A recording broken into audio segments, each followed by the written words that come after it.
کا سب سے بڑا ذریعہ، خاص طور پر اس وقت جب کہ انسان اپنے پاؤں پر کھڑا نہیں ہے، جیسے کہ آگے آ رہا ہے رب ارحمہما کما ربیانی صغیرا، اے رب جب کہ میں بالکل چھوٹا سا تھا، مجھے تو اپنی ضرورتوں کا احساس بھی نہیں تھا، میں اپنی کسی ضرورت کا شعور بھی نہیں رکھتا تھا، انہوں نے میری کیئر کی ہے، مجھے پالا پوسا ہے، میری ضروریات فراہم، یہ میری تکلیف پر خود جاگتے رہے ہیں اور تڑپتے رہے، اپنا پیٹ کاٹا ہے اور مجھے کھلایا ہے، یہ سارا کام جو انہوں نے میرے ساتھ کیا پروردگار، ان کے احسانات کا بدلہ میں نہیں چکا سکتا، تجھ ہی سے درخواست کر رہا ہوں رب ارحمہما کما ربیانی صغیرا۔ تو معلوم ہوا کہ یہ در حقیقت اسلامی تمدن اور اسلامی معاشرت کا اصول ہے کہ حقوق میں اللہ کے حق کے فوراً بعد بلکہ متصلاً بعد بریکٹڈ اللہ کے حق کے ساتھ والدین کا حق۔ یہاں بھی ذرا ایک فرق جو ہے وہ نوٹ کر لیں، جہاں بات آئے گی اطاعت کی، اطاعت اللہ کے بعد رسول کی، والدین کی نہیں، والدین کی اطاعت تو مشروط ہوگی، لیکن اللہ کی اطاعت کے ساتھ بریکٹڈ اطاعت اطیعوا اللہ واطیعوا الرسول، سورہ تغابن میں بھی ہم پڑھ چکے، فَإِن تَوَلَّيْتُمْ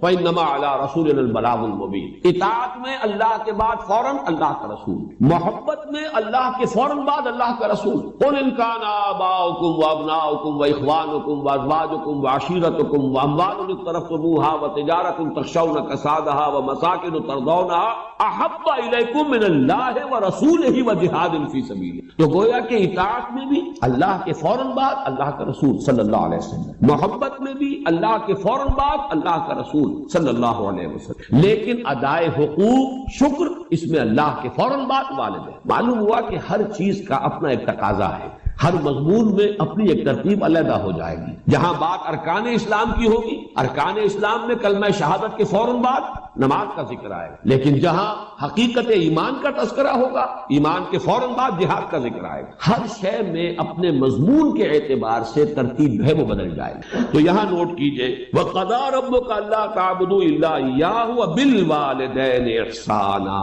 اب یہاں خاص طور پر جو نوٹ کرنے کی بات ہے وہ یہ ہے کہ در حقیقت یہ بھی معاشرتی استحکام اور خاص طور پر خاندان کے ادارے کے استحکام کے لیے بہت بنیادی ہدایت۔ میں عرض کر چکا ہوں جب سورہ تحریم کے تمہیدی مضامین ہم بیان ہو رہے تھے، ان پر غور کر رہے تھے کہ خاندان کے ادارے کا استحکام، ایک تو مرد کی سربراہی، الرجال قوامون علی النساء، یہ ایک مثبت حکم ہے، مثبت ہدایت ہے، اس لیے کہ اگر برابر کے دو سربراہ ہو جائیں گے تو وہاں فساد ہوگا، بدنسبی۔ مرد کی قوامیت، اس کی سربراہی، اس کی حاکمیت۔ نمبر دو، والدین کے ساتھ حسن سلوک۔ یہ جو تصور آج کی دنیا میں ہو چکا ہے اور جو خاندانی نظام کی چولیں ڈھیلی ہوئی ہیں، اس کا اصل سبب یہ ہے کہ والدین بھی اولاد کو اپنی لائبلٹی سمجھتے ہیں اور پھر اولاد بھی والدین کو اپنی لائبلٹی سمجھتے، ایسٹ نہیں سمجھتے، بلکہ یہ کہ ایک طرح کا بوجھ۔ خاص طور پر والدین بوڑھے ہو گئے، اب ان کی دیکھ بھال ہے، ان کی ضرورتیں پوری کرنی ہے، ان کے لیے ادب نہیں ہے، ان سے محبت نہیں رہی مغربی معاشرے کے اندر، اس کے خاندان کے نظام میں اس طرح اس کی چولیں جو ہے ڈھیلی ہو چکی ہیں۔ اولڈ ہاؤسز بنا دیجئے، اب وہاں پر ان کو ڈال دیجئے، اب ہمارے معمولات میں خامخواہ خلل پڑتا ہے، ہماری پرائیویسی میں خامخواہ یہ دخیل ہوتے ہیں۔ یہ جو کیفیت ہو چکی ہے در حقیقت یہ بھی گویا کہ اس معاشرے کے فساد اور اس تمدن کی جڑ کاٹ دینے والا۔ لہذا قرآن مجید نے، جیسا کہ میں اس سے پہلے عرض کر چکا ہوں کہ جیسے یہ ہال ہے، اس کی لمبائی، چوڑائی، اونچائی، یہ 3 ڈائمنشنز ہیں، اسی طریقے سے خاندان کے ادارے کی پہلی ڈائمنشن رشتہ ازدواج ہے، ایک مرد اور ایک عورت کے مابین۔ یہاں سے تو خاندان کی بنیاد پڑی۔ اس کے استحکام کے لیے الرجال قوامون علی النساء، مرد جو ہے قوام ہے عورتوں۔ پھر جب ان کے ہاں اولاد ہوئی، اب سیکنڈ ڈائمنشن ایڈ ہو گئی، اب والدین اور اولاد کا رشتہ ہے، یہ رشتہ مستحکم ہو۔ اس رشتے کے ضمن میں ہم وہ مثبت اور منفی دونوں پہلو دیکھ چکے ہیں جو ہمارے اس منتخب نصاب میں آ چکے ہیں۔ سورہ تغابن میں والدین کو ہدایت کی گئی، ان من ازواجکم واولادکم عدو لکم فاحذروہ انما اموالکم واولادکم فتنہ۔ ایک طرف تو خود محتاط رہو، ان کی محبت کی وجہ سے کہیں تم اپنی عاقبت برباد نہ کر بیٹھو، ان کے لیے جو بھی کرنا ہے اچھے سے اچھا کرو، لیکن حلال کے دائرے کے اندر، اللہ کے حقوق کو، اللہ کی حدود کو قائم رکھو۔ دوسری طرف مثبت حکم دیا گیا، یا ایھا الذین آمنوا قوا انفسکم واہلیکم نارا، اہل ایمان اپنے گھر والوں کو، اہل و عیال کو، اپنے آپ کو بھی، اپنے اہل و عیال کو بھی آگ سے بچاؤ۔ یہ تمہارا مثبت فرض ہے، یہ تمہاری مثبت ذمہ داری ہے۔ تمہیں یہ فرق ادا کرنا ہے کہ ان کو اچھی ان کی تربیت ہو، ان کو اللہ کی طرف، اللہ کے دین کی طرف ان کو رغبت دلاؤ تاکہ ان کی عاقبت سنورے اور وہ آخرت میں جہنم کے عذاب سے بچ سکے۔ اب یہاں جو ہے در حقیقت یہ دوسری ڈائمنشن آ رہی ہے کہ اگر والدین کا ادب، ان کا احترام معاشرے کے اندر یہ قدر موجود ہو تو پھر والدین بھی اپنے آپ کو پورے طور پر انویسٹ کر دیں گے اولاد کے اندر۔ لیکن اگر عام طور پر یہ نظر آ رہا ہو کہ اولاد تو والدین کی پرواہ نہیں کرتی، تو والدین بھی پھر فکر کریں گے، اپنی کمائی میں سے کچھ بچا کر رکھیں، اپنے مستقبل کے لیے کچھ اہتمام کریں،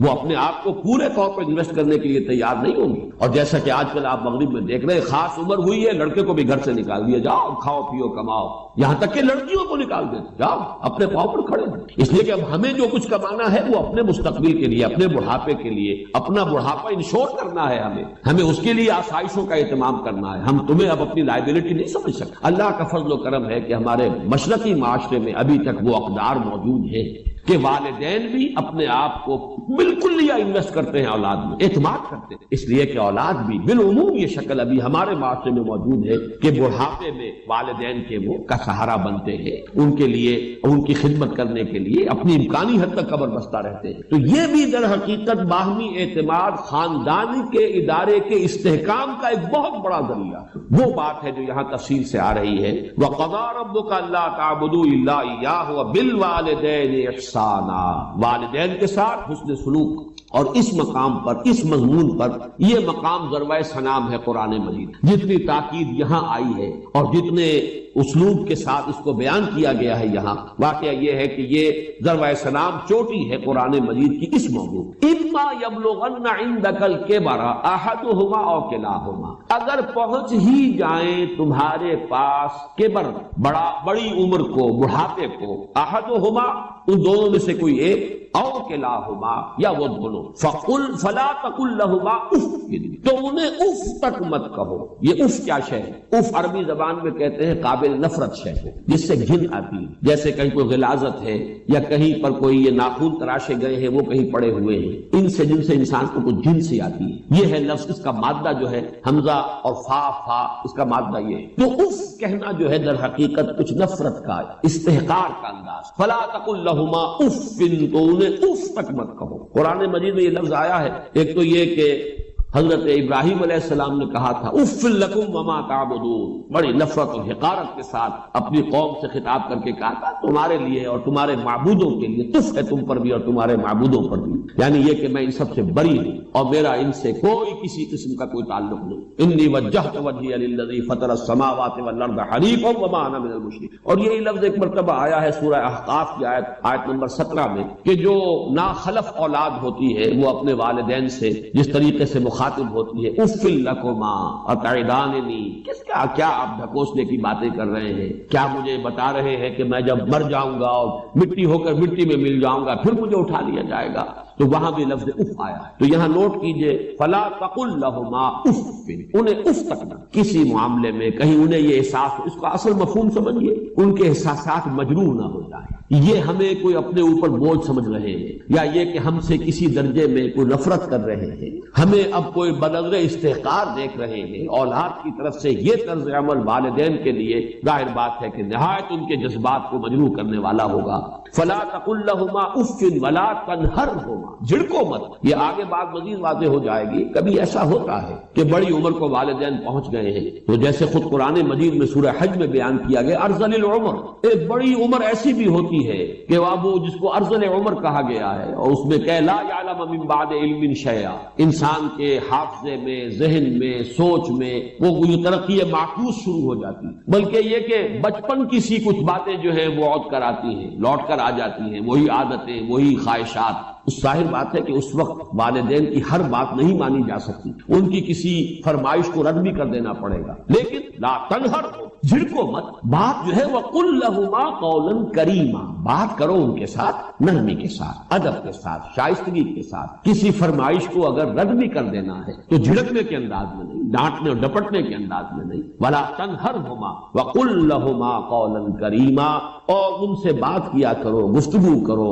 ان کے سے مخاطب ہو تو بڑے ادب کے ساتھ، نرمی کے ساتھ، شائستگی کے ساتھ، تہذیب کے ساتھ ان کے مقام اور مرتبے کو ملحوظ رکھتے ہیں۔ واخفض لهما جناح الذل من الرحمہ، دیکھیے یہاں کتنے مختلف اسلوبوں سے بات لائی جا رہی ہے، ایک ہی بات ہے لیکن تکرار کے ساتھ اعادے کے ساتھ اس کو لایا جا رہا ہے تاکہ اور بات واضح ہو جائے۔ واخفض لهما جناح الذل، اور اپنے بازوؤں کو جھکا کر رکھا کرو ان کے سامنے، جناح الذل من الرحمہ۔ اب ذل بھی کہتے ہیں کسی کے سامنے پست ہو جانا، کسی کے سامنے اپنے آپ کو بچھا دینا۔ پھر رحمت اور شفقت، یہ جو کیفیت ہے جذبات کے اندر، ان کے سامنے یہ رہو، تمہاری روش یہ ہو، تمہارا انداز یہ ہو۔ جیسے لفظ قنوت ہے، قانتین اور قانتات، اللہ کے فرما بردار۔ کھڑے ہونے میں بھی ایک انداز ہوتا ہے، ایک کسی کے سامنے آپ سینہ تان کر کھڑے ہیں، ایک کسی کے سامنے آپ ذرا جھکے ہوئے، اپنے شانوں کو جھکایا ہوا ہے، ہلکا سا خم آیا ہوا ہے۔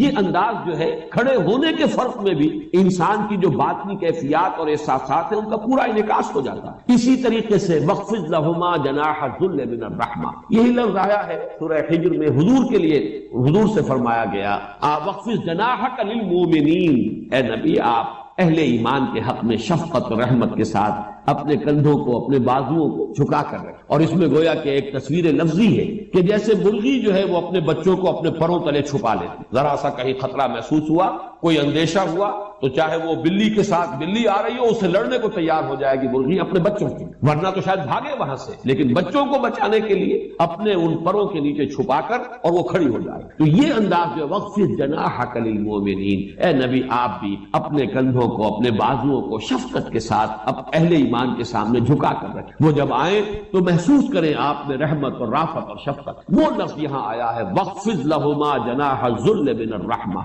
یہ انداز اختیار کرو ان دونوں کے سامنے کہ اپنے بازوؤں کو، اپنے شانوں کو، اپنے کندھوں کو جھکا کر رکھیں، من الرحمہ، نیاز مندی کے ساتھ، رحمت اور شفقت کے ساتھ۔ وقل رب ارحمہما کما ربیانی صغیرا، اور یہ جان لو کہ تم کتنی بھی کوشش کر لو اپنے والدین کا حق ادا نہیں کر سکتے۔ اللہ سے دعا، اللہ سے مانگو، وقل رب ارحمہما، کہو اے رب میرے ان پر رحم فرمائیو، کما ربیانی صغیرا، جیسے کہ ان دونوں نے مجھے پالا پوسا تھا جبکہ میں چھوٹا سا۔ یہ میں کئی مرتبہ عرض کر چکا ہوں، یہ تربیت جو ہے باب تفعیل سے، ربا یربی تربیتاً، اس میں اختلاف ہے کہ مادہ اس کا را با با ہے یا را با واو ہے، حرف علت جو ہے آخر میں، لیکن یہ کہ ایک رائے یہ بھی ہے کہ یہ دونوں ایک ہی مادے کی بدلی ہوئی شکلیں ہیں۔ اس بحث میں اس وقت میں تفصیل میں نہیں جانا چاہتا، مختلف مواقع پر یہ بات آ چکی ہے۔ یہاں نوٹ کر لیجئے، تربیت، پالنا، پوسنا، پروان چڑھانا، یہ لفظ ربیا یہ باب تفعیل ہے، ربا یربی تربیتاً کما ربیانی صغیرا،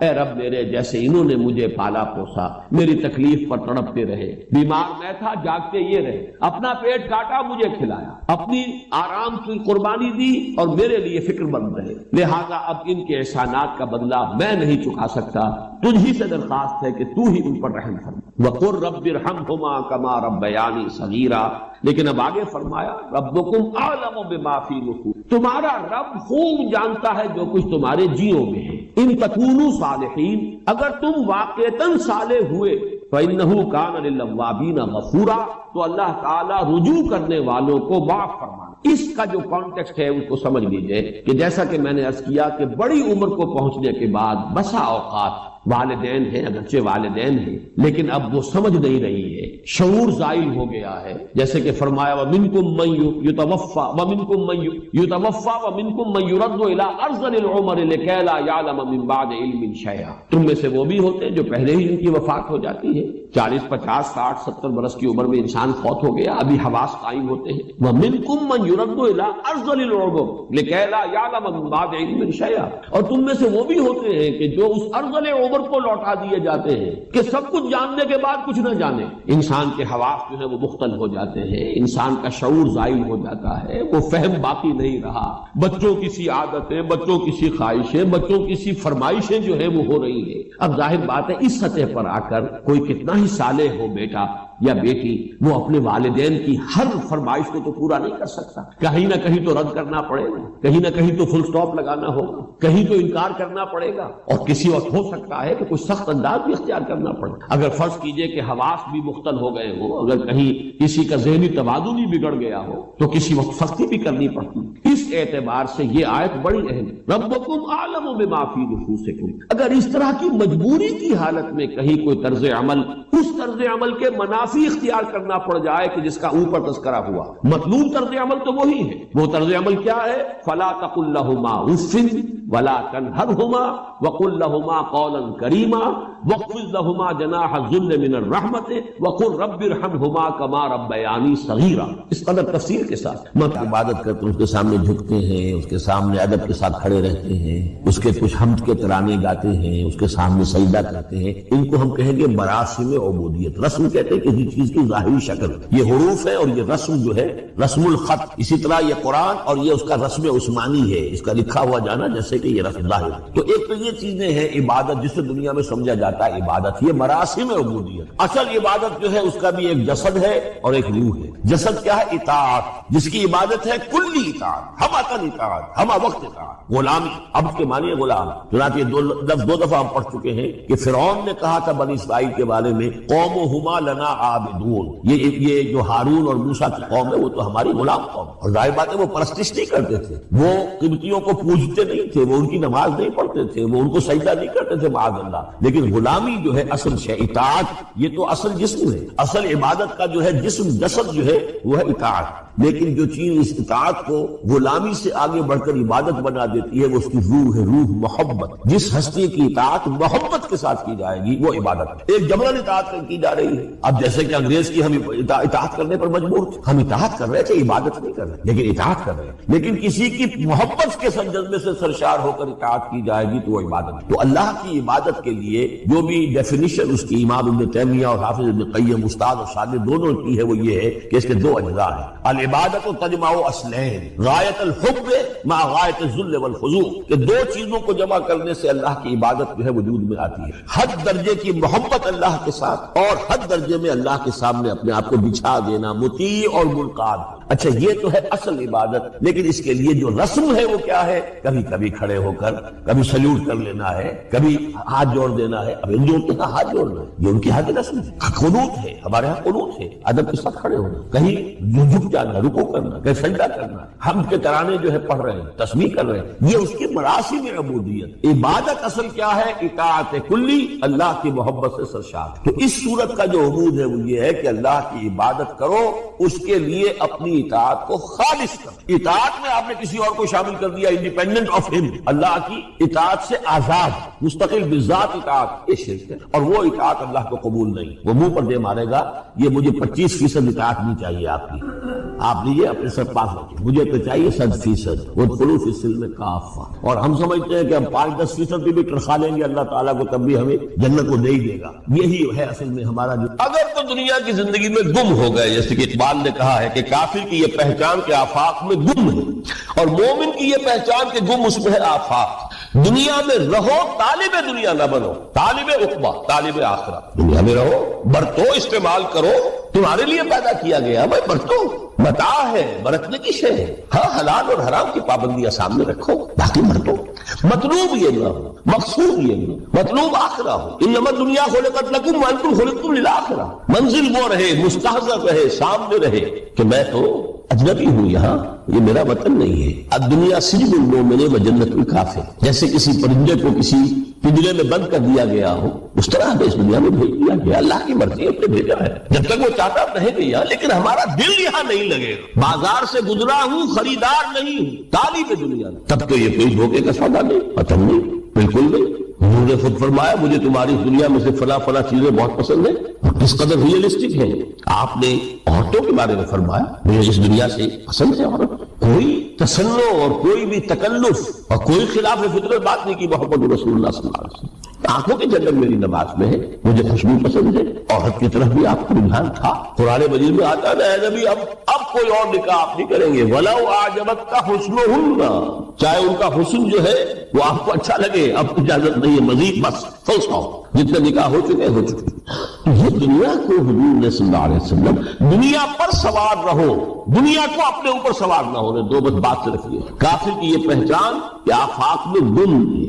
اسی لیے سورہ کہف کا ایک مرکزی مضمون ہے. پہلے رکوع میں بات آتی ہے اِنَّا جَعَلْنَا مَا عَلَى الْأَرْضِ زِینَةً لَهَا لِنَبْلُوَهُمْ أَيُّهُمْ أَحْسَنُ عَمَلًا. ہم نے اس دنیا پر جو کچھ ہے، اسکائی اسکریپرز بن گئے ہمارے زمانے میں، اور یہ شاندار بلڈنگ ہے اور یہ کچھ ہے، ہم نے زینت اور زیبائش اور آرائش بنا دیا ہے تاکہ آزمائیں، انہی کے حسن کے شکار ہو جاتے ہو اور ان کے پرستار بن کر رہ جاتے ہو۔ رخ روشن کے آگے شمع رکھ کر وہ یہ کہتے ہیں ادھر جاتا ہے دیکھیں یا ادھر پروانہ آتا ہے۔ پھر بھی اللہ ہی کے عاشق بنے رہو، اللہ ہی سے محبت کرو تو کامیاب ہو گئے، دنیا کو بڑھتے۔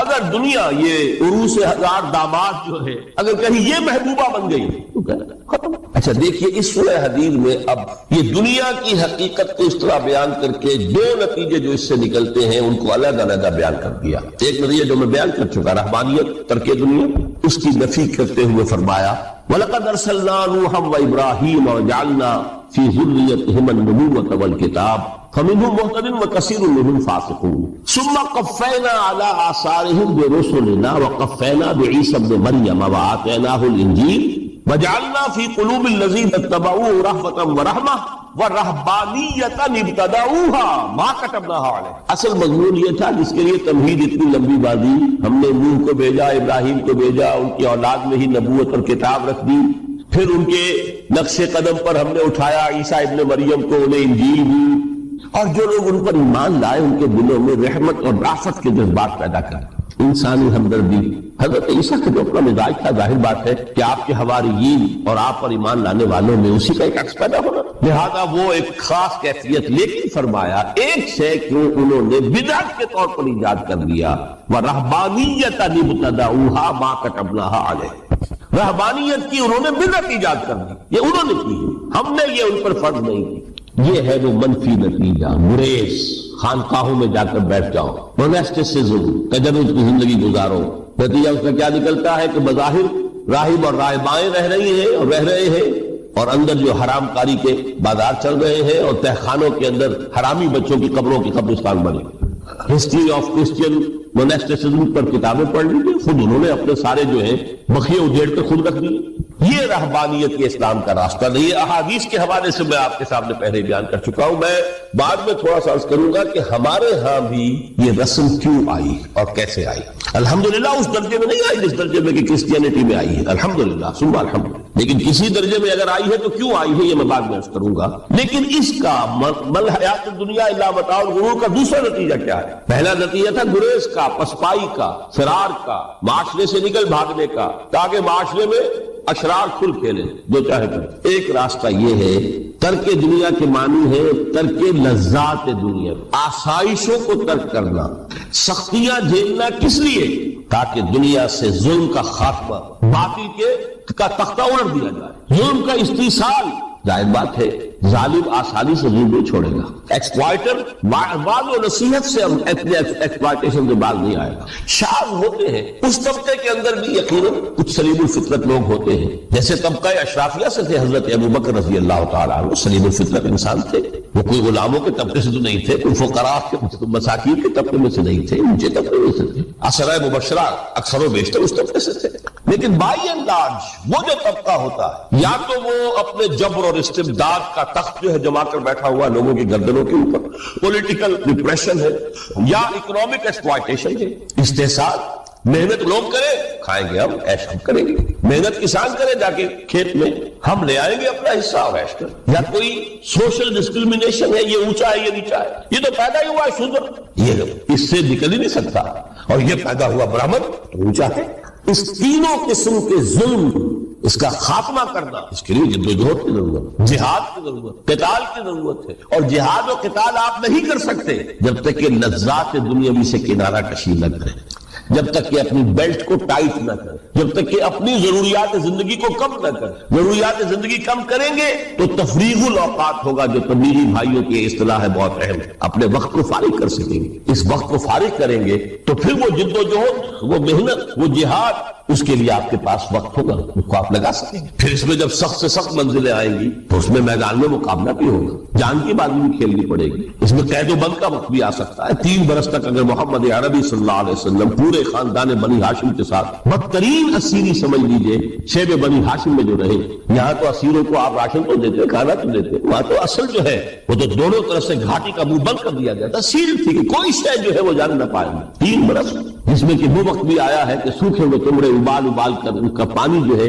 بلکتے ہوئے بچے، پھول جیسے بچے بنی ہاشم، ان کے حلق میں ٹپکایا گیا ہے، اور کچھ نہیں۔ کچھ تھے لوگ حکیم بن حزام جیسے رضی اللہ تعالیٰ عنہ، بعد میں ایمان بھی لے آئے. حضرت خدیجہ رضی اللہ تعالیٰ عنہ کے چونکہ وہ قریبی رشتہ دار تھے، وہ پہاڑ کو کراس کر کے چوٹی پر سے اتر کر کچھ کبھی کبھی کھانے پینے کی چیز پہنچا دیتے تھے.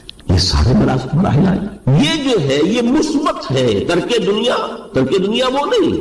ترک دنیا سے مراد دنیا کی لذتوں سے، دنیا کی آسائشوں سے، ان سے آدمی اپنے آپ کو پیچھے ہٹائے، ان کو چھوڑے، ان کو ترک کرے، تاکہ اپنا وقت، اپنا مال، اپنی صلاحیتیں صرف کر سکے. کس کام کے لیے؟ اب اس کے لیے دیکھیے آیت نمبر 25 ہے یہ سورہ حدید کی. لقد ارسلنا رسلنا بالبینات، ہم نے اپنے رسولوں کو بھیجا واضح چیزوں کے ساتھ. بینہ وہ شے جو خود ظاہر ہو. آفتاب آمد، دلیل آفتاب. جب سورج طلوع ہو گیا وہ خود اپنے وجود پر دلیل ہے، اس کے لیے کسی اور اضافی دلیل کی ضرورت نہیں کہ سورج موجود ہے، وہ تو ہے، سب کو نظر آ رہا ہے. تو بینات سے مراد معجزے بھی ہے، اور وہ تعلیم جو ہے بنیادی دین کی کہ جو فطرت انسانی کی جانی پہچانی ہوئی شے، دونوں پر اس کا اطلاق ہو جائے گا. لقد ارسلنا رسلنا بالبینات وانزلنا معهم الکتاب والمیزان، اور ہم نے ان کے ساتھ کتاب اتاری، میزان اتاری. یہ سب کچھ کس لیے کیا؟ لیقوم الناس بالقسط، تاکہ لوگ عدل پر قائم ہوں. یہ ہے سول آبجیکٹو. یہ نہیں بس ہماری کتاب پڑھ لیا کرے، ختم قرآن ہو گیا، اللہ اللہ دعا مانگ لی، چھٹی. قائم کرو اس کو، وہ میزان عدل نصب کرو، ہر ایک کو وہی تل کر ملے جو اس کا حق ہے، اور ہر ایک سے وہ لیا جائے کہ جو اس کے ذمہ واجب ہے. اگر یہ نہیں تو بابا پھر سب کہانیاں ہیں، شریعت اور دین اور نماز اور روزہ اور حج کوئی حیثیت. اچھی طرح سن لیجیے میری بات. قرآن مجید میں کہلوایا گیا حضور سے، قل یا اہل الکتاب لستم علی شیء حتی تقیموا التوراۃ والانجیل وما انزل الیکم من ربکم. اے نبی ان سے کہہ دیجئے کتاب والے تمہاری کوئی حیثیت ہی نہیں، ہماری نگاہوں میں تمہارا کوئی مقام ہی نہیں جب تک کہ تم قائم نہیں کرتے تورات کو اور انجیل کو، جو کچھ کے نازل کیا گیا تمہاری طرف، تمہارے رب کی طرف سے. قائم کرو، پھر آؤ ہم سے بات کرو، ہم سے دعا کرو، ورنہ دفع ہو. Nothing way we don't care for you. لستم علی شیء حتی تقیموا التوراۃ والانجیل وما انزل الیکم من ربکم. اب قانون خداوندی تو بدلتا نہیں ہے، نہ فرام پرسن ٹو پرسن، نہ فرام نیشن ٹو نیشن، نہ فرام امہ ٹو امہ، اٹل ہے. ولن تجد لسنت اللہ تبدیلا ولن تجد لسنت اللہ تحویلا. سنت اللہ تو ایک ہے. اب اس آیت کو ذرا پڑھیے. قل یا اہل القرآن لستم علی شیء حتی تقیموا القرآن وما انزل الیکم من ربکم. کہہ دو اے محمد کہ اے قرآن والو تمہاری کوئی حیثیت نہیں ہے ہمارے ساتھ جب تک کہ تم قرآن کو قائم پڑھ لو اور اس کے قرات کے مقابلے منعقد کرا لو اور سونے کے تاروں سے اسے لکھ لو اور اس کو جو چاہو کر لو.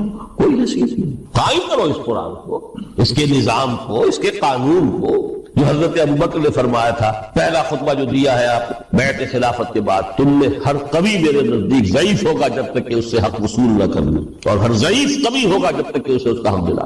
سورہ شورى میں حضور سے کہلوایا گیا، قل وامرت لاعدل بینکم، مجھے یہ حکم ہوا ہے کہ میں تمہارے مابین عدل قائم کروں. میں واعظ بن کر نہیں آیا، میں بدھ مت کے بھکشو بنانے کے لیے نہیں آیا تمہیں. ہاں انقلابی عمل میں ایک مرحلہ آتا ہے، بدھ مت کے بھکشو بننا پڑتا ہے کچھ عرصے کے لیے، تیاری کا مرحلہ، وہ میں ابھی بعد میں ذرا بیان کر لوں. لیکن مستقل نہیں ہے یہ بدھ مت کے بھکشو.